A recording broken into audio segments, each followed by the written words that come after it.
São, né? Mas vamos falar da segunda vinda, podemos falar? Porque o próprio Jesus falou da segunda vinda. Quem mais falou sobre a segunda vinda? Olha, todos os apóstolos falam da segunda vinda. Pedro fala muito da segunda vinda. Paulo fala muito da segunda vinda. João escreveu o Apocalipse. Exato. Fala da segunda vinda. Gente, se você eliminar o aspecto profético da Bíblia, você tira 40% da Bíblia. Jesus falou muito sobre a segunda vinda. Então, tem muita gente... É importante você explicar isso, ô Vilela. Eu acho bacana a tua pergunta. Porque tem gente que fala, não, vamos falar só da salvação, porque falar da segunda vinda a gente não entende muito, não sabe quando é. Mas eu te pergunto uma coisa, você está assistindo uma novela. Você gostaria de parar no meio da novela e não ver o fim? É claro que não. Um filme. Jesus, quando ele morreu e ressuscitou, todo o discurso dele... Não era o fim. Não era o fim. Todo o discurso dele é, eu vou voltar. E aí, não só quando ele morreu e ressuscitou, antes disso, ele já falava. Mas ali ele deixa claro que ele vai voltar. Entendeu? Lá em Mateus 24, 25, no chamado sermão profético, as últimas palavras de Jesus foi sobre a volta dele. Ele fala, assim como o relâmpago que sai do Oriente e vai para o Ocidente, assim há de ser a vinda do Filho do Homem. Ele promete que ele vai voltar. Lá em João capítulo 14, está na ceia, né? Na última ceia, você deve ter ido lá no cenáculo, lá em Jerusalém. Será? No Monte Sião, deve ter ido. Ah, sim, Monte Sião. Perto ali do túmulo de Davi, Tá. sabe? Em cima, você deve ter subido ali, né? Aquele lugar onde tradicionalmente dizem que é tanto a última ceia como o lugar onde desceu o Espírito Santo. Que era uma casa que foi emprestada por um amigo de Jesus. Ele era provavelmente um essênio. E o bairro dos essênios era ali o Monte Sião. Bom, por que eu estou dizendo isso? Alguma coisa eu ia falar que me fugiu. Hoje a minha cabeça... O que você perguntou mesmo, Du? Eu perguntei dos sinais, né? Quem falou... Não, mas o que eu você queria falou dizer... dos apóstolos que já estavam avisando. Então, Aí falou da Santa Ceia, que foi nesse local. bom, Monte Sião. Jesus ele deixa claro que ele vai voltar. Por exemplo, lá no Monte das Oliveiras, quando ele começa a subir, os discípulos começam a ficar assim maravilhados. O anjo fala para eles, por que vocês estão assim tão maravilhados? Da mesma maneira que vocês estão vendo ele subir, ele vai descer aqui. Então está falando da volta dele. Então, Jesus, ele deixa claro que... lembrei. Obrigado, meu Deus. Porque era um argumento tão importante, ele fugiu, né? Tem que ficar um pouco mais atento, que às vezes eu estou perdendo aqui. Na última ceia, que está lá, que está expresso lá em João capítulo 14, tá aquele peso, né? Aquele peso, os discípulos estão vendo que a coisa provavelmente vai morrer. E aí ele começa um discurso lindo, ele diz assim: não se turbe o vosso coração. Crede em Deus, crede também em mim. Na casa do meu pai há muitas moradas. Se assim não fora, eu não vou-lo teria dito. Eu irei, prepararei-vos lugar e voltarei para vós outros, para que onde eu estiver, vós estejais também. O que Jesus está dizendo para os discípulos? Eu estou indo embora, mas eu vou voltar. E eu vou buscar vocês para estarem comigo. Ele está falando do arrebatamento. Então, Jesus ele já começou a preparar os discípulos, porque ele estava achando que ele ia implantar o reino naquela hora. Né? No sermão de Mateus 24, eles estão primeiro lá na região do templo, né? E os discípulos olhando aquela coisa maravilhosa, e eles falaram, nossa Jesus, que construção maravilhosa, né? E Jesus falou, pois é, não vai ficar pedra sobre pedra que não seja derrubada. Ele está profetizando o que aconteceria mais ou menos uns 37 anos depois. Porque em 70 depois de Cristo vieram os romanos e destruíram o templo. Só que aí eles falam, mas como assim? Quais são os sinais que hão de ser da tua vinda? Porque ele já está ali falando para eles que ele vai embora. Aí ele começa a dar os sinais.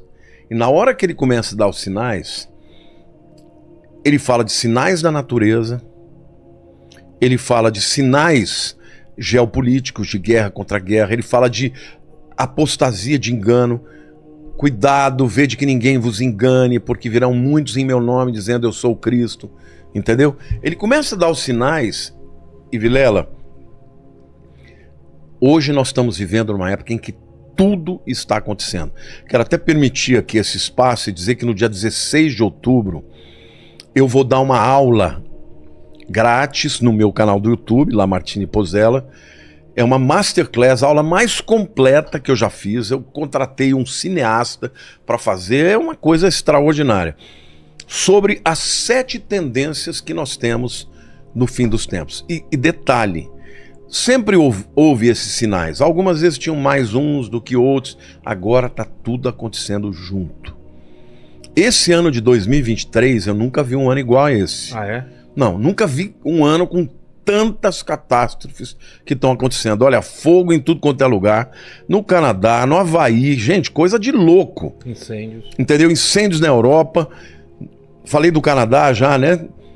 Terremotos em tudo quanto é lugar, cara.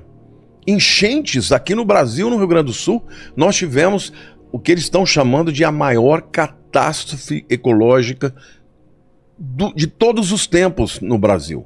Então, assim, nós estamos tendo, assim, muitos sinais que estão acontecendo e todos ao mesmo tempo. Então, tá chegando a hora. Você não pode dizer exatamente quando, porque Jesus proibiu, ninguém sabe o dia e a hora. Mas ele disse que era para você observar os tempos e as estações. E os sinais no Mar Morto? Sim, isso é maravilhoso também.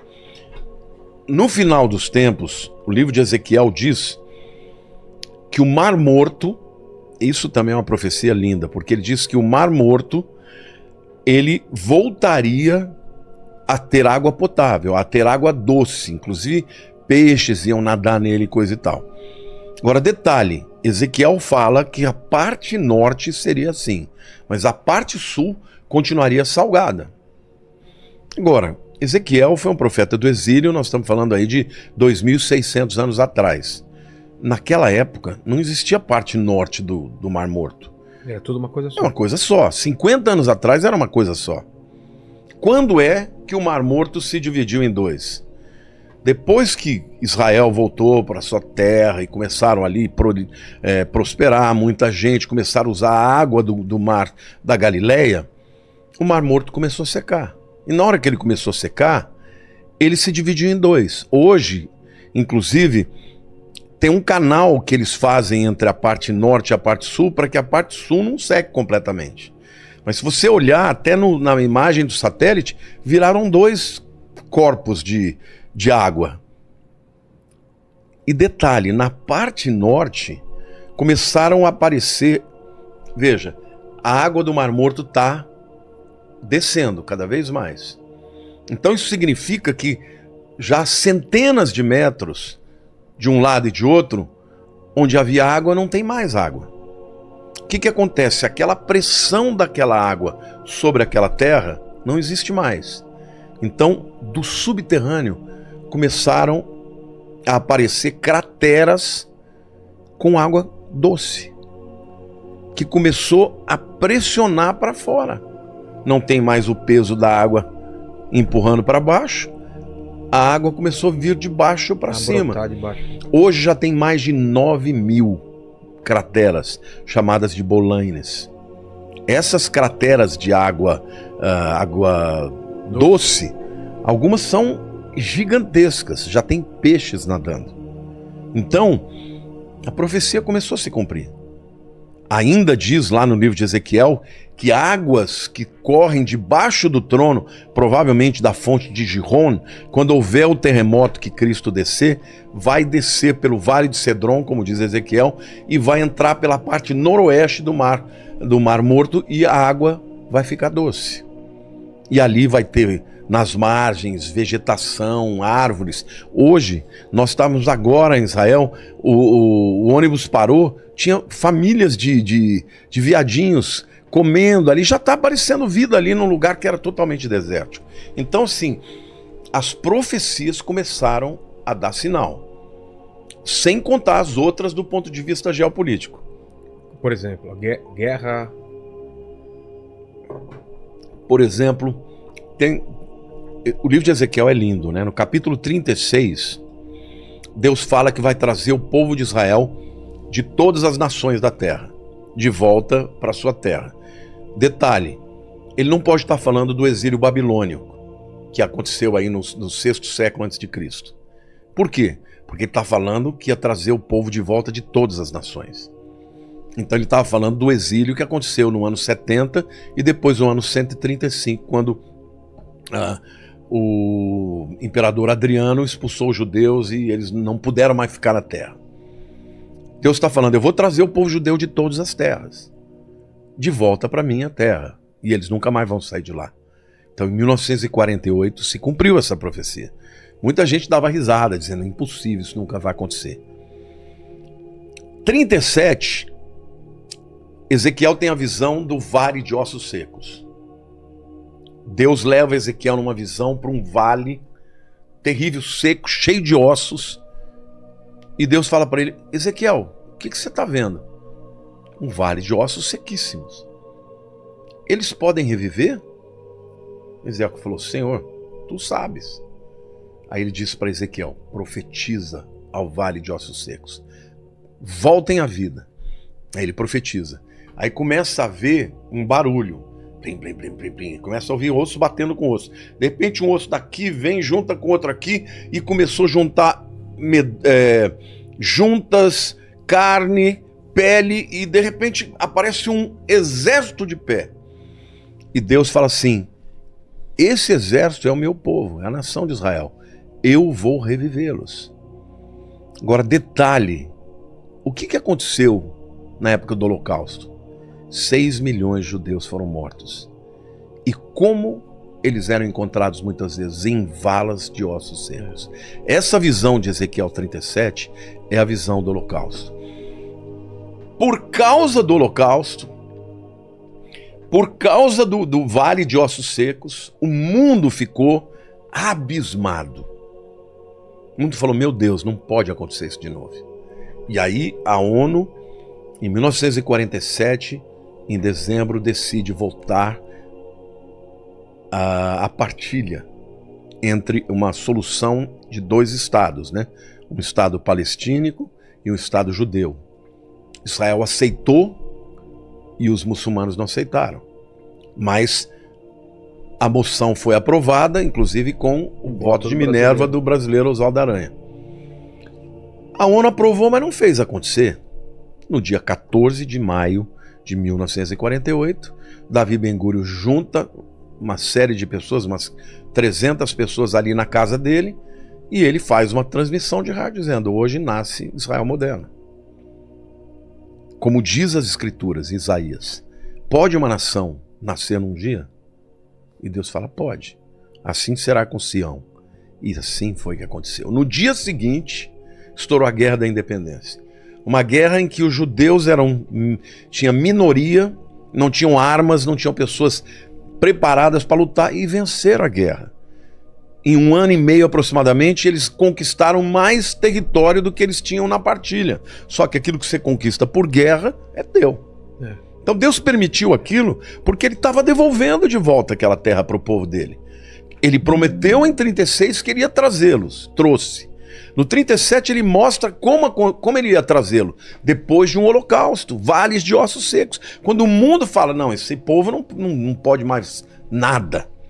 E Deus fala, esse é o meu povo e eu vou revivê-los. Cara, você foi para Israel. É extraordinário, é uma nação inigualável. Uma inigualável, tudo aquilo que você vê no deserto, sabe, florescendo, plantações. Tem profecia dizendo que o deserto iria florescer. Agora, não, mas isso foi o homem, irrigação gota a gota. Não interessa, Deus disse que ia acontecer e aconteceu. Agora vem o 38 e fala de Gog e Magog. Que é, se você pega lá, todas aquelas nações que virão contra Israel, que vão atacar Israel, são as nações que estão aí. Gog, Magog é Rússia. Pérsia é Irã. Então tá tudo ali, Turquia, Rússia. A China também ou não? China não está lá, embora alguns afirmem que Não é Que Magog também é China. Império do Leste, alguma coisa assim, não tem alguma coisa? Isso é no Apocalipse, no é Apocalipse. outra coisa. Tá. Mas essa guerra de Gog e Magog é uma coisa tão extraordinária, porque você pegar o Flávio Joséfo, ele fala que os Magogians são os sítios. Quem são os sítios? Ou citas, como está na Bíblia? É o povo das estepes, é a Rússia. Então, quando você pega... Eu tenho um vídeo no YouTube, se alguém quiser, tiver interesse de ver quem é, porque lá eu falo cada um daqueles nomes diferentes, eu mostro historicamente quem é. Entendi. Entendeu? Todas as nações que estão lá e que a Bíblia diz que vão invadir Israel são aliadas hoje. E contra Israel. Agora, detalhe, Vilela. Detalhe. No tempo em que Ezequiel escreveu, quem foi o povo que permitiu que Israel voltasse da Babilônia? Foram os persas. Ciro, o grande Ciro, imperador persa, foi ele que destruiu a Babilônia e foi ele que permitiu que o povo judeu voltasse. Então ele é um grande aliado. Só que esse Ezequiel, quando ele profetiza para o que vai acontecer no futuro, ele diz que os persas serão inimigos. E quem é o maior inimigo hoje do Irã? Desculpe, de Israel. Irã. É o Irã, não tem outro inimigo. Agora, alguém vai dizer, não, mas hoje o Putin está fazendo acordo com Israel. Agora, tem até um amigo que é judeu, né, que um colega, nem o conheço pessoalmente, mas é uma pessoa que me segue, diz que gosta muito de mim. Um dia ele me questionou. Ele falou, escuta, mas o Putin está fazendo acordo com Israel, tá tendo uma boa relação. Eu falei, meu amigo, eu não estou dizendo que é o Putin, eu sei quando vai ser. Eu só estou dizendo que em algum momento você pode ter certeza que a Rússia vai se voltar contra Israel e vai invadir, juntamente com todas essas nações. Aí eu até falei, assista o meu vídeo que você vai ver. Aí ele, não sei se assistiu, mas ele falou que iria ver. Então, assim, o que eu vejo do ponto de vista futurístico para Israel, eu vejo um momento em que Israel está se tornando cada vez mais, eu não diria indefeso, porque Israel é muito poderoso, né? Israel tem tecnologia, eu acredito que tem bomba atômica, eles não dizem que tem, mas todo mundo sabe que tem, né? Mas eu acredito que esse apoio econômico, esse apoio incondicional que os americanos dão para Israel, um dia vai fraquejar. Porque quem vai dar a vitória para Israel, segundo Ezequiel 38, é o próprio Deus. E vai ser uma vitória cachapante, vai ser uma vitória extraordinária. Mas isso tudo está no futuro. Agora, o que vai acontecer com o mundo em relação à vinda de Jesus? O próximo evento que